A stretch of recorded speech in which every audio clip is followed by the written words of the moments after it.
আরব শেখদের মতো হাতে বাজ পাখি নিয়ে ঘুরছেন পটুয়াখালীর এই যুবক।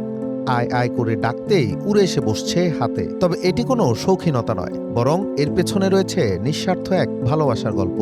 আয় আয় কইলি আর যদি একটু শীষ দেই খাইলি ওদের তাই তাই মানে উড়িয়ে চললে আসে আর হয়তো উপরে তাই মানে ওরা দেখে মনে হয়।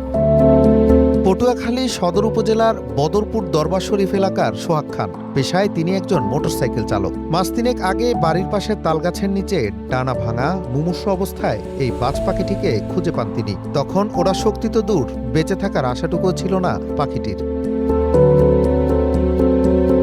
পাখিটিকে উদ্ধার করে নিজের সন্তানের মতো সেবা করেছেন সোহাগ। নিজ হাতে খাইয়ে দিয়েছেন খাবার। সোহাগের সেবা যত্নে ধীরে ধীরে সুস্থ হয়ে ওঠে বন্য এই বাজ পাখি। সুস্থ হওয়ার পর সোহাগ তাকে মুক্ত আকাশে উড়িয়ে দিয়েছিলেন। কিন্তু অবাক করা বিষয় হলো, মুক্তি পেয়েও সোহাগের মায়া কাটিয়ে চলে যায়নি এই শিকারী পাখি। রাস্তায় কুড়িয়ে পেয়েছিলাম, পরে এই মাস 3 মাস হয়েছে তোর বয়স। যে সময় আনছিলাম অনেক একেবারে ছোট, এখন উন্মুক্তই থাকে আর কি, কোথাও যায় না। আমি ডাক দিলি এবার আসি, যেমন আমি ঠিক মেললেও আবার ডাক দিব চললে আসবো।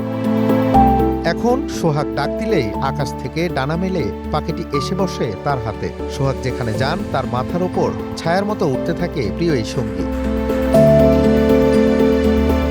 মানুষ আর বন্যপ্রাণীর এই বন্ধন যেন মনে করিয়ে দেয়, মায়া কোনো ভাষা বা প্রজাতি চেনে না। বন্যতাকেও জয় করা যায় কেবল ভালোবাসা দিয়ে।